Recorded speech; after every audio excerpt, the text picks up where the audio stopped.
sad when I see my younger sisters being a teenage mother.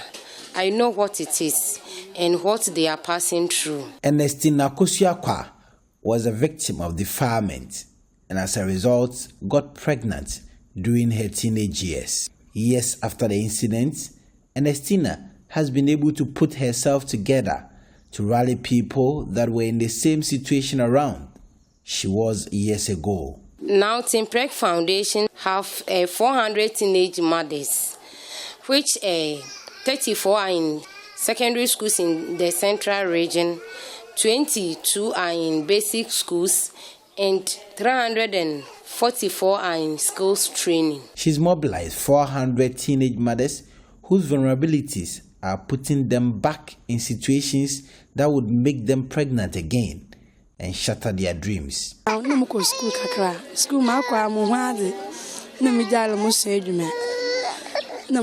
wasn't doing well at school, and so I dropped out and decided to learn some apprenticeship, but hunger was killing me. Charlotte is a teenage mother in the Abrasibu-Kwamankase district. She tells a chilling tale of what put her in the situation she finds herself. And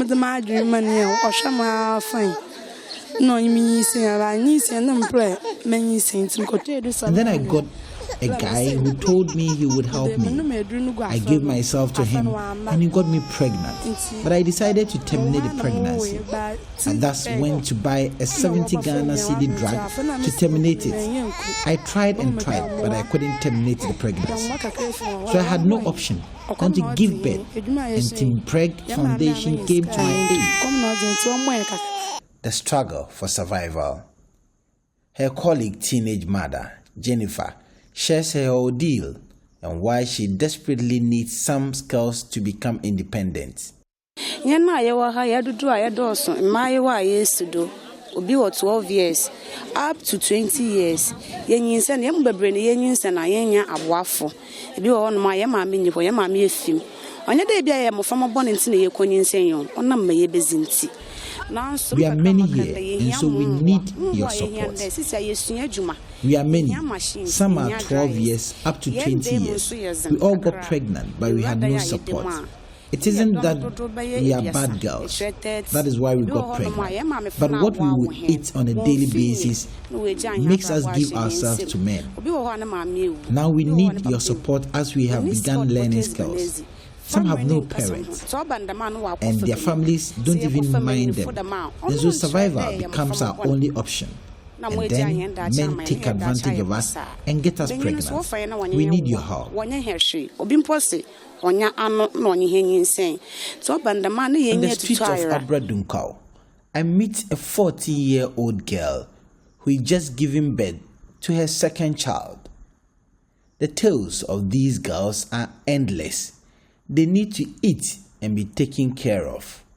It's a matter of survival. Their parents don't have what it takes to take care of them, they say. And these girls desperately need to survive. In the Abrasibu-Kwamankase district, the statistics of not only teenage mothers, but child mothers are disturbing and staggering. It's gradually becoming common for children between the ages of 11 and 13 becoming mothers. A mother and the wife of the Kwamankase chief, Cynthia Andotela, describes the recurring nature of the teenage pregnancy issue in the area. She craves for support for Team Preg Foundation as the NGO has been doing very well for the teenagers in the area. The teenage pregnancy around this area is very tough. It's not easy at all. About 4 years ago, when they were doing statistics on teenage pregnancy, we got the award of the teenage pregnancy because in our area, just after this town, you will meet a certain lady who has given birth to 2 children, just a 13-year girl. And when you're talking of a teen, I can even say that person is not even a teen because for 13 years to give birth to 2, it's not easy. So if the ministries and the government want to help the Team Preg Foundation, it's not bad. It will help a lot because you know something in this area there's no job. Some of the masters in the apprenticeship the teenage mothers have been given to want more support as they describe the vulnerabilities of the girls. We need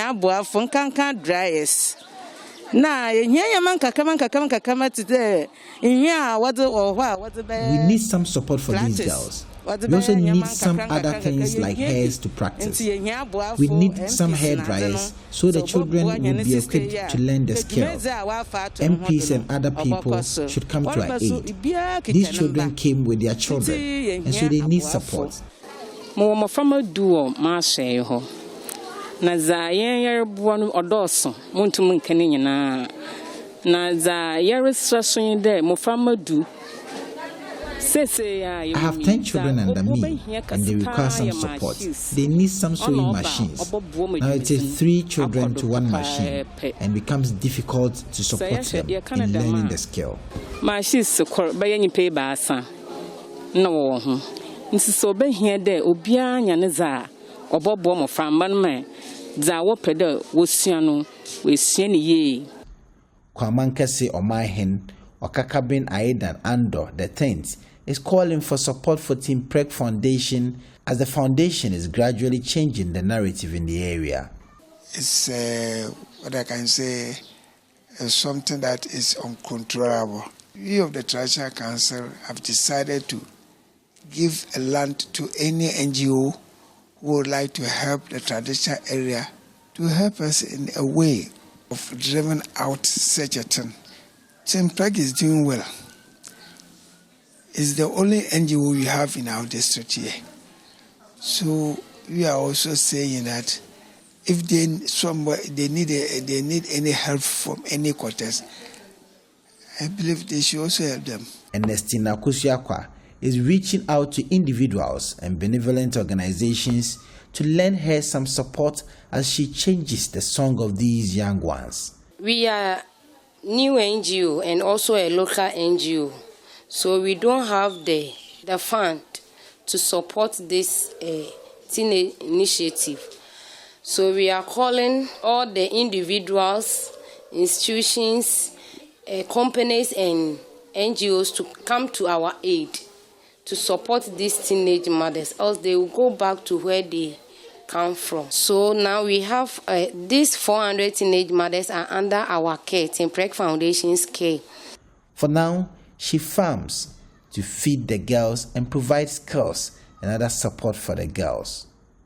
Lack of parental care, broken homes, and the struggle for what the girls would eat continue to land many into the grips of teenage pregnancy. Team Preg Foundation is a non-profit organization that was formed purposely to support teenage mothers to go back to school and to undertake sensitization programs on teenage pregnancy. Its vision is to empower mothers and their caregivers in the central region to improve their livelihoods through appropriate and affordable alternatives. From the Abra Sebu Kwamankese district, my name is Richard Kwejenyako for JoyNews. And thanks to Richard Kojonyako for following the story and telling us the story. It's incredible, isn't it? Often when people receive awards, it's a period for celebration. But to think that an area is receiving an award for recording the highest number of teenage pregnancy, that's absolutely heartbreaking. So let's talk some more on this, especially when it's a holiday and all of you are home watching and following the story. Let's see what we can all do to help our younger sisters. Rich Love Amamo is the gender boss in the Central Region. Also joining the conversation is Ernestina Akwa. She's CEO Teen Preg Foundation. Let's start with Madam Rich Love Amamo. A very good morning to you, Madam. Thank you so much for your time. Hey, good morning. Great. I want to start with you telling us about the cases of teenage pregnancy. The story that we shared highlights the situation in the Abra Sebu Kwamankese area, but in the Central Region as a whole, help us appreciate the picture. Okay, thank you.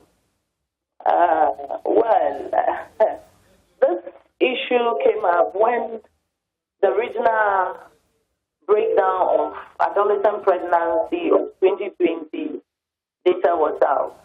So people started talking about it, and the focus was on the central region. And because we were third on the list when it comes to adolescent pregnancy regional breakdown, so people started talking about it. And it is true. In the central region, the cases are now very high in the region due to, I think, parental irresponsibility. So teenage pregnancy is very high here.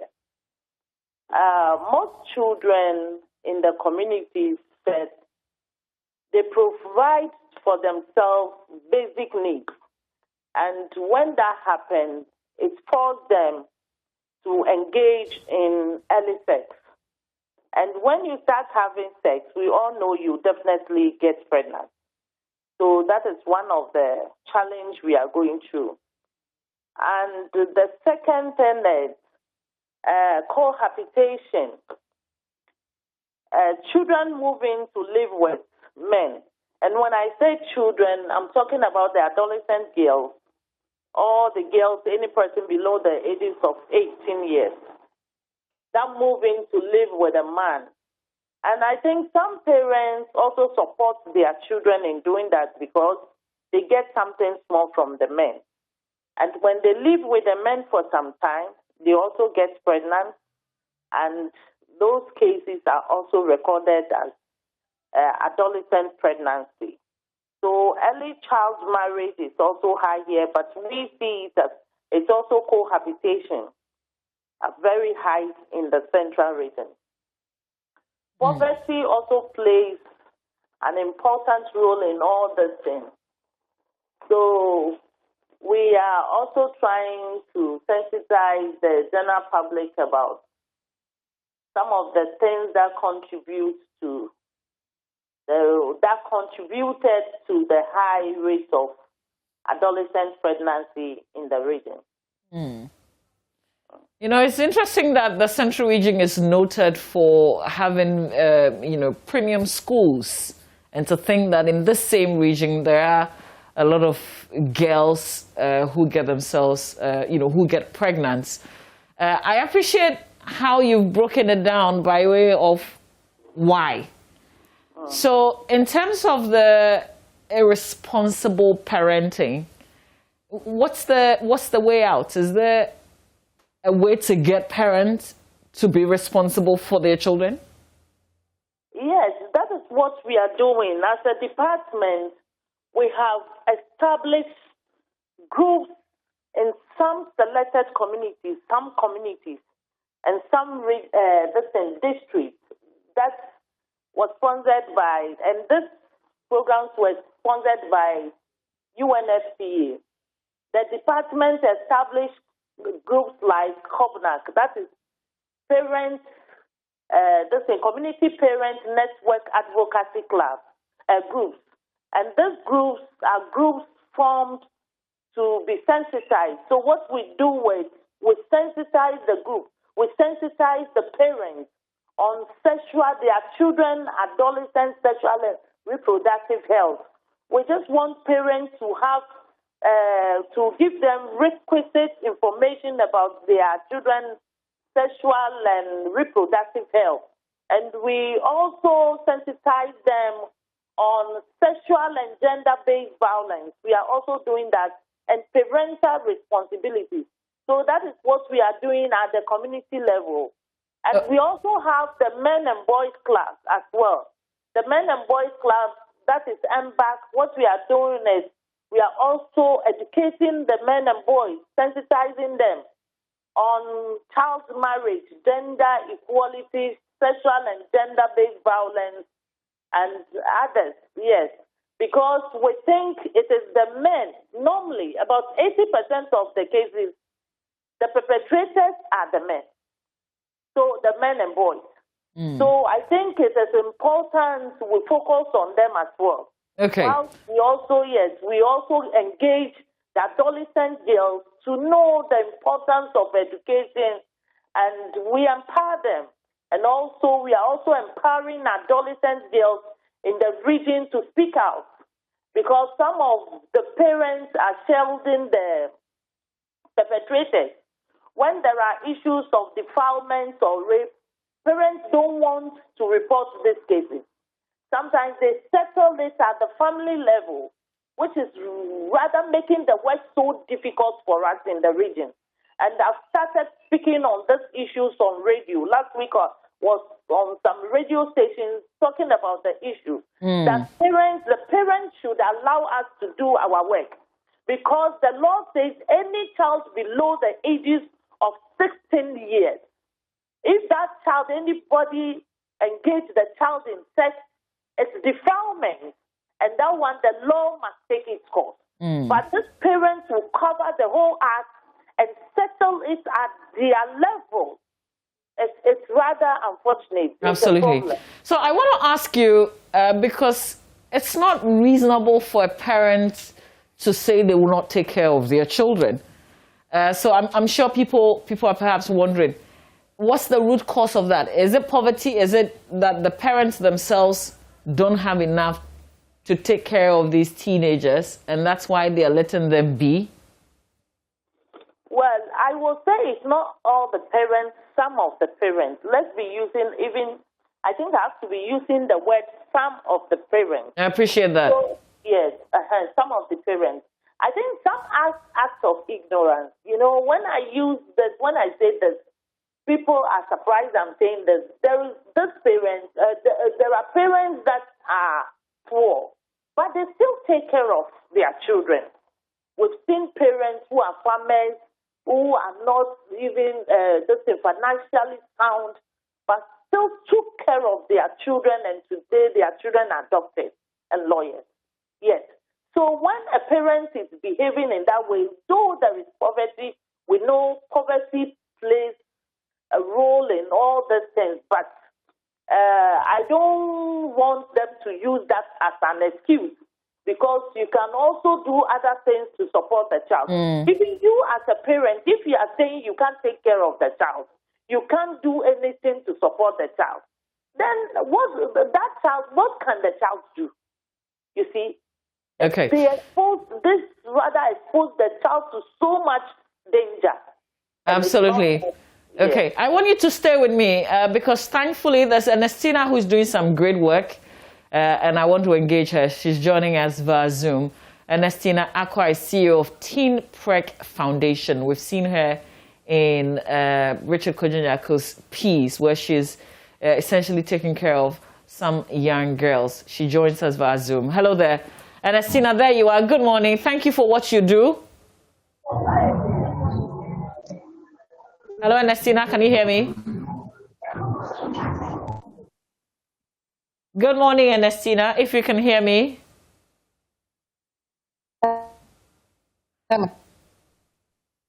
Okay, apologies there. I think we have issues with the network connecting to Anesa. Let's try again. Anesa, can you hear me? Is it better now? Okay, I don't think this is helping. We'll have to move the conversation from Zoom to perhaps the phone lines. Anesa Akwa is CEO of Teen Prek Foundation. She has an incredible story herself that she'll be sharing. I guess that's the inspiration for what she does. She gathers these young girls and tries to, in her own little way, give them care, really, which hasn't been easy. Anesa, good morning. Let's try this again. Good morning. How are you? Oh, very well, thank you. Yourself? I'm also doing good. Okay, great. So I was just saying earlier that we've seen what you do in Richard Kojonyako's story. So I wanted to say thank you. But how many girls are you taking care of now? 400 teenage mothers. 400? Teenage mothers. And what's the ages? So I guess what I'm asking is, how old is the youngest and the eldest? The ages is between 13 to 24. Wow. 400 girls representing 400 children. In Abrase, Bukwamankese district. Wow. How do you do that? How are you able to take care of 400 girls? Where are their parents? I'm a farmer. And I was able to raise sweet potatoes, harvest sweet potatoes 2019, 2020. And I was able to get 6,300 Ghana cedis from you. Okay. And Anesa, we're getting some feedback. I don't know if it's the television, but if you can just put that volume off. Have we lost Anesa? Okay, we may have. We're raising Anesa back. She has an incredible story that she's sharing with us here on the AM show. Hopefully this will inspire you to reach out. In the meantime, Richlove Amamo is the gender director in the Central Region. She's with us. Hello, Madam Amamo, are you still there? Yes. Okay, great. Let me try and see. Is Anesa back? Hello, Anesa? Okay, great. Okay, so we have you now. Yes, I'm with you. Okay, great. So you were telling me earlier that you have a farm and you raised some money and that's what you're using to sustain your program. Yes, please. Okay. So do these girls go to the farm with you then? I mean, what do they do? No, I have one mother who has been able to support me doing all this for her farm aspects. Okay, and the 400 girls. Hello? Yes, I can hear you and I can see you as well. The 400 girls, what do they do?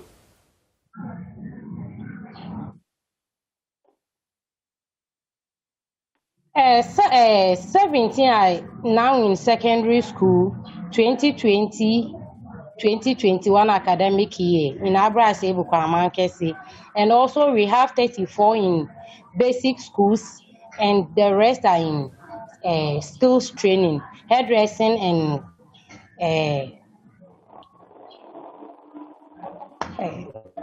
okay, I'm sure some are doing hairdressing, some are also sewing. Okay, all right, great.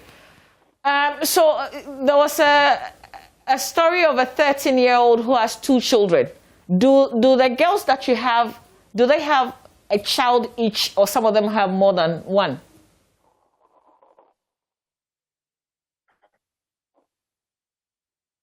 Some of them have 2, others have 3, but we don't have 4.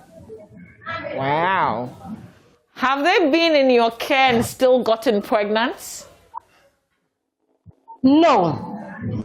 Those they are pregnant, they came with their pregnancy.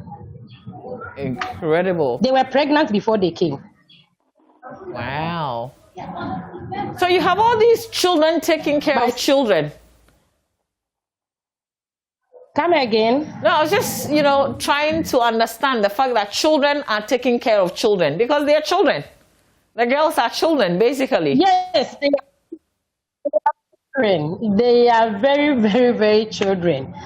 Most of them are children. Wow. And they are taking care of their children too. I have one girl who is just 16 years and she had 2 kids now. Wow. Here in Abradunkwa. So are the children in school?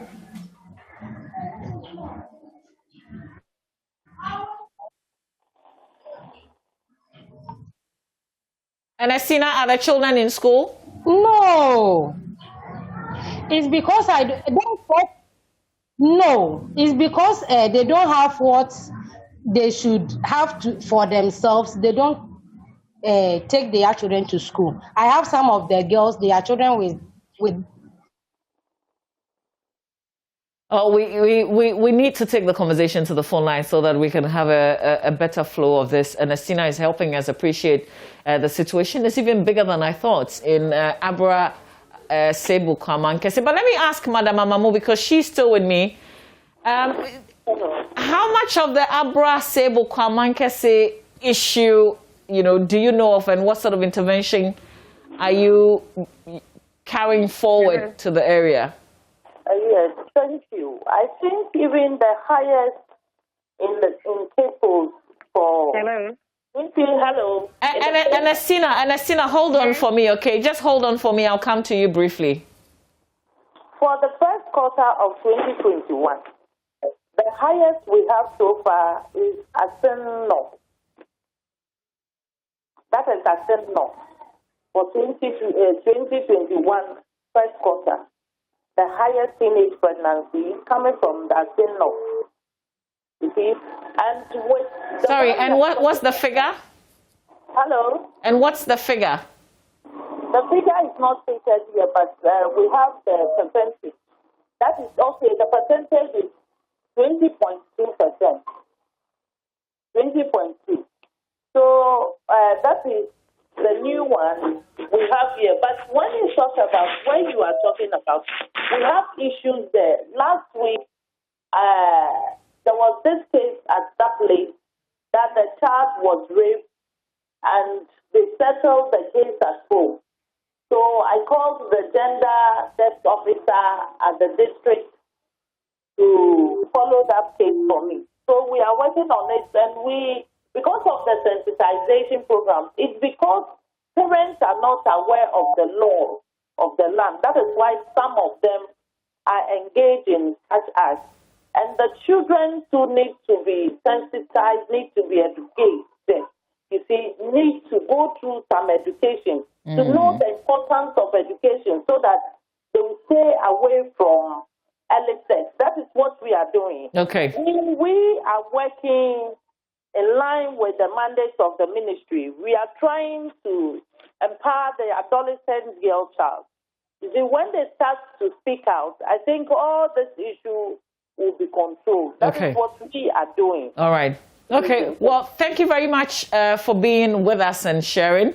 That's the Central Regional Director, Department of Gender, Richlove Amamu. Let me end the conversation with Ernestina Aqua, CEO of Teen Preg Foundation. Ernestina, you have your own story, reason you're doing this. Tell us about it. I was in secondary school Form 2, and I got raped. Through that, I got pregnant. Nobody asked me why I got pregnant, but people talk about how I was a stubborn. I wasn't a stubborn girl. I wanted to be a reverend sister. But the guy said, is it you who want to be a reverend sister? I said, yes. It's you because I'm here. When I was in school, I went to school to study, and I got raped and later became pregnant and became a victim of teenage murder. It wasn't easy for me. So I feel sad for my sisters, seeing them having taking care of their children without schooling or having trade or selling something. So that's it. And also, when I came back to my district, I found out, doing sensitization, I find out that some girls are dying. One girl commits suicide because of her pregnancy. Another girl tried to kill herself. I have two girls who tried to kill themselves. And then another girl from New Ebu, she couldn't go to hospital during pregnancy, and she died during her birth, giving birth to her baby. So the baby is there, and the mother is gone. So that pushed me to bring all these children out from the villages. So, Ernestina, how old is your child? He is now 14 years. Great. So he must be in secondary school now too? No, he's in JHS Form 2. Okay. All right. So how did you get over your own experience? I mean, where were your parents? What kind of support did they give? Yeah, my parents, my mother gave birth at the age of 15 years. And she never stopped giving birth. We are 11 children from my parents. And life wasn't easy for us. So that pushed me. And okay. But you know what you went through, that horrible experience, you've not just gotten over that experience, but you're actually reaching out and expressing a lot of love and caring for others who may not necessarily have been through your situation, but I guess the common thing is they also have children and they are also young girls. And do you know something? Most of them are raped. and the farming. All these girls, when you have a conversation with them one-on-one, you will see them, they go to rape. So question is, what happens to the boys and the men who did that to them?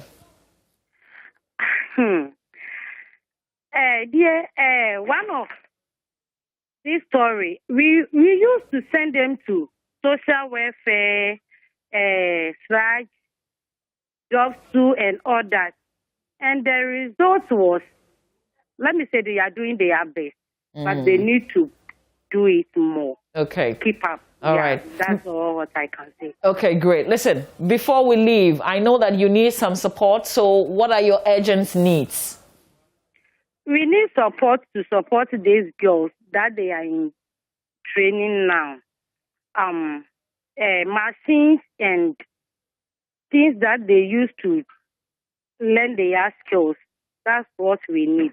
And also, what we will give it to madams that they are teaching them. They need something a little bit to stand on it to support these girls. Okay. So I saw that the girls were in a house. Is it that you have a house where you keep them? Yeah. Some of them, they have issues.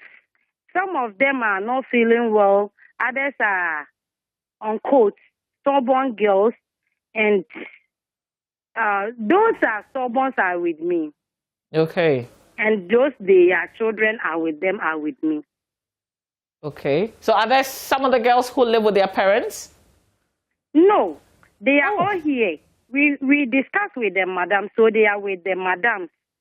10 are with one madam. Okay. 10 with one madam. And when you say madam, you're talking about the person they are learning the skill from, right? Yes, please. Okay. Yes, please. And those they cannot control them are with me. Okay. So how many of them do you have in your care? 40 now. Wow. And how many children? They are children? Yes. Since they are 400, I would say it's 400 because some of them have 2 kids. And some of them, their children have passed away. And Anesa, we will talk again, okay? But give a phone number out, maybe something that, a medium through which people can reach out to you. Okay. My number is 0556 22 4398. 0556. Go ahead, Anesa. Sorry. Please go ahead with the numbers. 0556 22 4398. Okay. And Anesa, we'll have to leave it here, but I will certainly get in touch with you. We will be talking. Okay? I'll be appreciated. Thank you very much. Thank you. Bye. So that's Anesa Aqua. She's CEO of Teen Preg Foundation. And she's got this incredible job that she's doing on the ground. Something that you and I don't get to do. She's taking on so much.